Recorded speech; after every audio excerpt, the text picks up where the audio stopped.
এসে গেছে kingdom of the planet of apps. এর আগে এই সিরিজের আরও 3টি সিনেমা রয়েছে। যারা দেখেন নাই তাদের জন্য আগে 3টি সহ এই সিরিজের 4টি সিনেমার লিঙ্ক দেওয়া আছে ডিসক্রিপশন বক্সে, চাইলে দেখে নিতে পারেন। প্ল্যানেট অফ দ্য অ্যাপস এর প্রথম কিস্তির মুভি শুরু হয় 1968 সালে। তারপর 1970 সালে beneath the planet of the apes, 1971 সালে escape from the planet of the apes, 1972 সালে conquest of the planet of the apes এবং 1973 সালে battle for the planet of the apes. সর্বমোট 5 কিস্তির মুভি রিলিজ হয়। পুরনো এই সেফে মুভিকে বিংশ শতাব্দীতে 2001 সালে রেট্রিবিউট করা হয় প্ল্যানেট অফ দ্য অ্যাপস নামে। তবে পুরো কাহিনীর পুনরুত্থান করা হয় 2011 সালে জেমস ফ্র্যাঙ্কোয়ের rise of the planet of the apes দিয়ে, যেখানে অ্যাপসদের বিপ্লব ঘটানো হয়। গল্পের শুরুটা হয়েছিল মানুষ আর শিম্পাঞ্জির ভালোবাসা স্নেহ দিয়ে, আর শেষ হয়েছিল মানুষ আর শিম্পাঞ্জির যুদ্ধ দিয়ে। এখন চলে এসেছে শিম্পাঞ্জিদের রাজত্ব। বলছি প্ল্যানেট অফ দ্য অ্যাপস সিরিজের সিনেমার কথা। এই সিরিজ নিয়ে আমার একটা ব্যক্তিগত মতামত। আপনি যদি পশুপাখি প্রেমী হন বা কোনোদিন কোনো পোষ্য প্রাণী রাখার অভিজ্ঞতা যদি আপনার থেকে থাকে, তাহলে অন্তত এই সিরিজের প্রথম সিনেমাটি দেখবেন। পোষ্যের সাথে মানুষের যে একটা আত্মার সম্পর্ক হয়ে যায়, সিনেমায় দেখানো এই ব্যাপারটা তারা ভালো বুঝবেন। Kingdom of the planet of the apps সিনেমার কাহিনী শুরু করার আগে চলুন সংক্ষেপে এই সিরিজের আগের 3টি মুভি সম্পর্কে জেনে নেওয়া যাক। এই সিরিজের প্রথম movie rise of the planet of the apps. বৈজ্ঞানিক ল্যাবে আলঝেইমার রোগের নিরাময়ের জন্য একটি শিম্পাঞ্জির উপর পরীক্ষামূলকভাবে একটি ওষুধ প্রয়োগ করা হয়। সেই ওষুধের প্রভাবে শিম্পাঞ্জির বুদ্ধিমত্তা ব্যাপকভাবে বৃদ্ধি পায়। যাই হোক, ওষুধ দেওয়ার সময় শিম্পাঞ্জিটিকে খাঁচা থেকে যখন বের করা হয়, তখন সে ব্যাপক তাণ্ডব চালায় এবং ভাঙচুর করে। এসব দেখে শিম্পাঞ্জিটিকে গুলি করে হত্যা করা হয়। ল্যাবের সহকারী জানায় শিম্পাঞ্জিটির এমন আচরণের কারণ সে সম্প্রতি মা হয়েছে। এরপর একজন বিজ্ঞানী বাচ্চা শিম্পাঞ্জিটিকে বাড়ি নিয়ে আসে এবং তার নাম দেয় সিজার। সিজার তার মায়ের বুদ্ধিমত্তা উত্তরাধিকার সূত্রে পায়। নিজের সন্তানের মতোই উইল সেই শিম্পাঞ্জির লালন পালন করেন। 3 বছর কেটে যায়। সিজার অত্যন্ত বুদ্ধিমান হয়ে ওঠে। সাংকেতিক ভাষার মাধ্যমে যোগাযোগ করতে পারে। ঘটনাক্রমে উইলের বাবাকে এক প্রতিবেশী আক্রমণ করলে সিজার তা দেখে উইলের বাবাকে রক্ষা করতে এগিয়ে আসে এবং প্রতিবেশীকে মেরে আহত করে। এর ফলে সিজারকে বন্দী করা হয় শিম্পাঞ্জিদের একটি জেলে। সেখানে তাকে এবং অন্যান্য শিম্পাঞ্জিদের নানাভাবে অত্যাচার করা হয়। সিজার খাঁচা ভেঙে পালিয়ে উইলের বাড়ি যায় এবং সেখান থেকে ওষুধ চুরি করে এনে অন্যান্য শিম্পাঞ্জিদের বুদ্ধিমত্তা বাড়ায়। এরপর সব শিম্পাঞ্জিদের মুক্ত করে রেডউড বনে পালানোর চেষ্টা করলে গোল্ডেন গেট ব্রিজে পুলিশ বাধা দেওয়ার চেষ্টা করে এবং সেখানে এক বিশাল যুদ্ধ হয়। মূলত সব শিম্পাঞ্জি ঐক্যবদ্ধ হয়ে নিজেদের আত্মরক্ষার লড়াইয়ের গল্পই এই সিনেমা। এই সিরিজের দ্বিতীয় movie turn off the planet of the apps. Cinema শুরুতেই দেখায় সেমিয়েন ফ্লু নামের এক ভাইরাসের জন্য সারা বিশ্বের প্রচুর মানুষ মারা যায়। এখন বেঁচে থাকা মানুষেরা নিজেদের টিকে থাকার জন্য মরিয়া হয়ে উঠেছে। অন্যদিকে rise of the planet of the apps ছবির অ্যাপসরা এখন লোকালয় থেকে দূরে এক জঙ্গলে নিজেদের মতো উপনিবেশ করে তুলেছে। সিজার সিদ্ধান্ত নেয় যে সে তার স্বজাতিদের সাথে থাকবে। এদিকে ম্যালকমের নেতৃত্বে একদল মানুষ একটি জলবিদ্যুৎ বাঁধের সন্ধানে শিম্পাঞ্জিদের অঞ্চলে প্রবেশ করে, যা মানব সম্প্রদায়কে শক্তি ফিরিয়ে দেবে। ম্যালকমের গ্রুপের এক সদস্য একটি শিম্পাঞ্জিকে মেরে আহত করে। সিজারের নীতি মানুষের কোনো প্রকার ক্ষতি না করে শিম্পাঞ্জিরা নিজেদের মতো থাকবে এবং সিজার মানুষদের তাদের অঞ্চল ছেড়ে চলে যাওয়ার আদেশ দেন। কিন্তু কোবা, যে কিনা মানুষের দ্বারা ভীষণভাবে অত্যাচারিত হয়ে মানুষদের প্রবলভাবে ঘৃণা করে, যা স্বপ্ন মানব জাতির ধ্বংস, সেই কোবা সিজারকে অনুপ্রাণিত করে তাদের বাহিনীকে মানব সম্প্রদায়ের কাছে নিয়ে আসে শক্তি প্রদর্শন করাতে। সিজার ঘোষণা করেন যে শিম্পাঞ্জিরা যুদ্ধ চায় না, তারা নিজেদের রক্ষার জন্য লড়াই করবে। ম্যালকম শিম্পাঞ্জিদের সাথে পুনর্মিলন এবং বাঁধে প্রবেশের লক্ষ্যে একটি ছোট দলকে বনে নিয়ে যাওয়ার সুযোগ দেওয়ার জন্য সিজারকে রাজি করান। সিজার তাদের বন্দুক জমা দিয়ে কাজ করার শর্তে বাঁধে কাজ করার অনুমতি দেয়। একসাথে কাজ করার সময় ম্যালকম, তার স্ত্রী এলি এবং তার ছেলে আলেকজান্ডারের সাথে শিম্পাঞ্জিদের সাথে সুসম্পর্ক হয়। সম্পর্ক ভেঙে যায় যখন কার্ভার একটি লুকানো বন্দুক রেখেছে বলে আবিষ্কৃত হয়। যাই হোক, বিশ্বাস পুনরুদ্ধার করা হয় যখন এলি, যিনি একজন নার্স, সিজারের ছোট ছেলে কর্নেলিয়াসের জন্ম দেওয়ার পর সিজারের স্ত্রী কর্নেলিয়াকে প্রসবোত্তর জ্বর থেকে বাঁচান। শিম্পাঞ্জিরা আক্রমণ করতে পারে এমন ধারণা থেকে অস্ত্রশস্ত্র দুর্গ বানিয়ে রাখে। কোবা অস্ত্রাগারটি আবিষ্কার করেন এবং সিজারের মুখোমুখি হন, তাকে অভিযুক্ত করেন যে তিনি শিম্পাঞ্জিদের চেয়ে মানুষের প্রতি বেশি যত্নশীল। সিজার জবাবে কোবাকে মারধর করে। কোবা পরে অস্ত্রাগারে ফিরে আসে, 2 প্রহরীকে হত্যা করে। কোবা গোপনে শিম্পাঞ্জিদের বাড়িঘরে আগুন দেয়, এরপর সিজারকে হত্যা করার জন্য গুলি করে। কোবা যুদ্ধকে ন্যায্যতা দেওয়ার জন্য সিজারের মৃত্যু এবং আগুনের জন্য মানুষকে দায়ী করে। কোবা নিজেকে নতুন নেতা দাবি করে এবং শিম্পাঞ্জিদের বাহিনীকে শহরে নিয়ে যায়, যেখানে তারা অস্ত্রাগার লুট করে এবং মানুষের উপর আক্রমণ চালায়। প্রচুর হতাহত হয় এবং শিম্পাঞ্জিরা মানুষদের বন্দী করে। নিরস্ত্র মানুষকে হত্যা করতে অস্বীকার করার জন্য কোবা অ্যাশকে হত্যা করে এবং রকেট, মরিস এবং লুকা সহ সিজারের প্রতি অনুগত অন্যান্য সমস্ত শিম্পাঞ্জিদের বন্দী করে। এদিকে ম্যালকম গুরুতর আহত সিজারকে খুঁজে পায় এবং তাকে তার প্রাক্তন বাড়িতে নিয়ে যায়। চিকিৎসা সামগ্রী খুঁজতে মানুষের বস্তিতে আসে সিজারের বড় ছেলে ব্লু আইস। ম্যালকম তাকে জানায় যে সিজার এখনও বেঁচে আছে। কোবা যে সিজারকে গুলি করেছিল তা জানতে পারে। এরপর সিজার তার সম্প্রদায়ে ফিরে আসে এবং বন্দী মানুষ ও শিম্পাঞ্জিদের মুক্ত করে।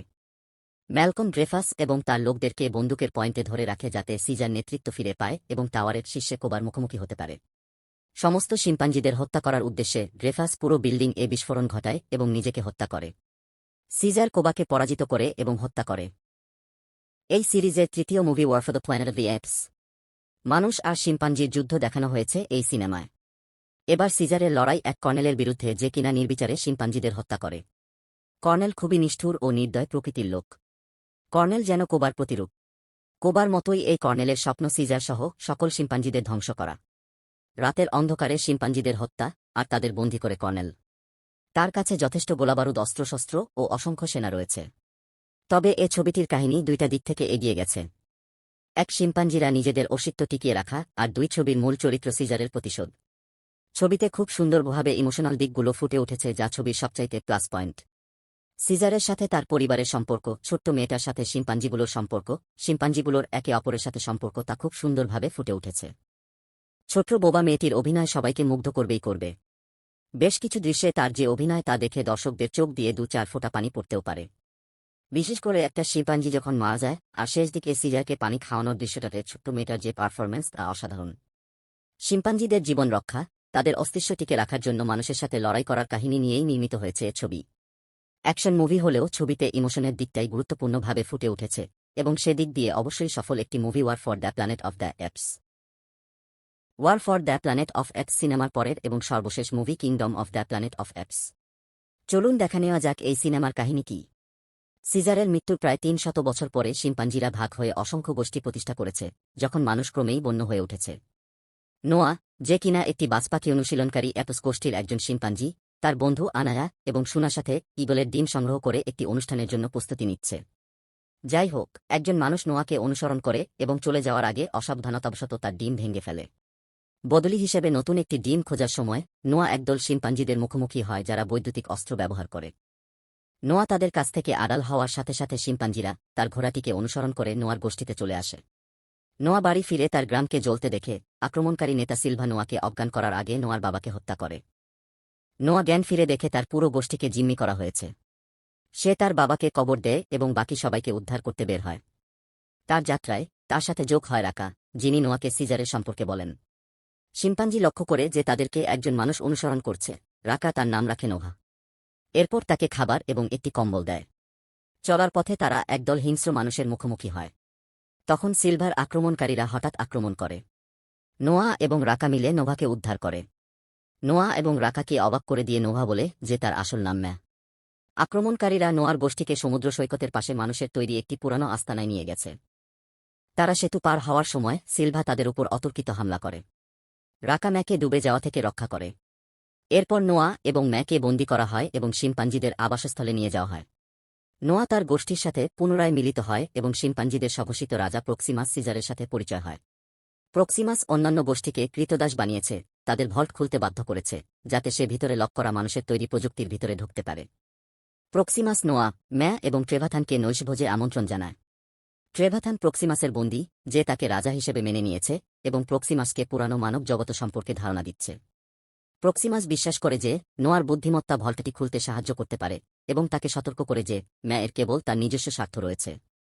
নোয়া ম্যা এর মুখোমুখি হয় এবং তার সাহায্যের বিনিময়ে সত্য কথাটা জানতে চায়।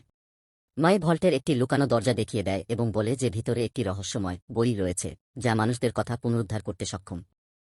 নোয়া প্রক্সিমাসকে ভল্টে প্রবেশ করতে সাহায্য করতে রাজি হয়, গোপনে পরিকল্পনা করে প্রক্সিমাসের রাজ্য ধ্বংস করে তার গোষ্ঠীকে উদ্ধার করার। এই লক্ষ্যে নোয়া, ম্যা, সুনা এবং আনায়া গোপনে বস্তির চারপাশে বিস্ফোরক সেট করে রাখে। ট্রেভাথান তাদের ধরে ফেলে এবং প্রক্সিমাসকে জানিয়ে দিতে চায়, কিন্তু মে তাকে হত্যা করে। দলটি ভল্টে প্রবেশ করে, যা আসলে একটি সামরিক বাংকার ছিল। যেখানে প্রচুর অস্ত্রের মজুদ রয়েছে এবং সেই সাথে ম্যা এর একটি বই, যে বইটি মূলত একটি স্যাটেলাইটের নির্দেশনার চাবি ছিল। শিম্পাঞ্জিরা পুরানো ছবির বই আবিষ্কার করে, যেখানে চিড়িয়াখানার খাঁচায় শিম্পাঞ্জিদের বন্দী হিসাবে চিত্রিত করা ছিল। দলটি বাংকার থেকে বেরিয়ে আসার সময় প্রক্সিমাস এবং তার অনুসারীদের মুখোমুখি হয়। প্রক্সিমাসের একজন অনুসারী সুনাকে হত্যার হুমকি দেয়, কিন্তু ম্যা একটি বন্দুক খুঁজে পায়, যেটা দিয়ে তাকে হত্যা করে। প্রক্সিমাস ম্যাকে ছেড়ে দিতে রাজি হয়, যদি সে তাদের জানায় যে অন্য অস্ত্রগুলো কোথায় আছে। ম্যা এই প্রস্তাব প্রত্যাখ্যান করে এবং বিস্ফোরকগুলিকে ট্রিগার করে, ফলে বাংকারটি বিস্ফোরিত হয়।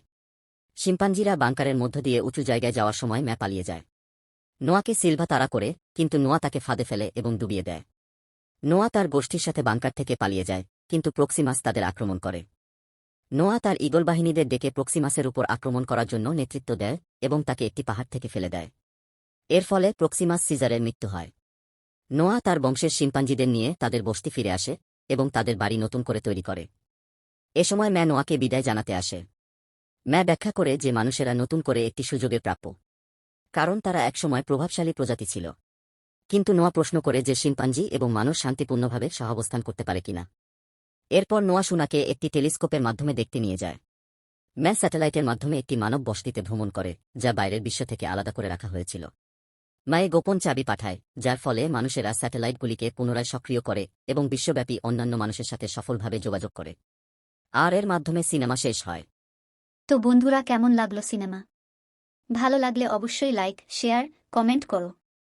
এই সিরিজের 4টি সিনেমার লিংক দেয়া আছে ডিসক্রিপশন বক্সে, চাইলে দেখে নিতে পারো।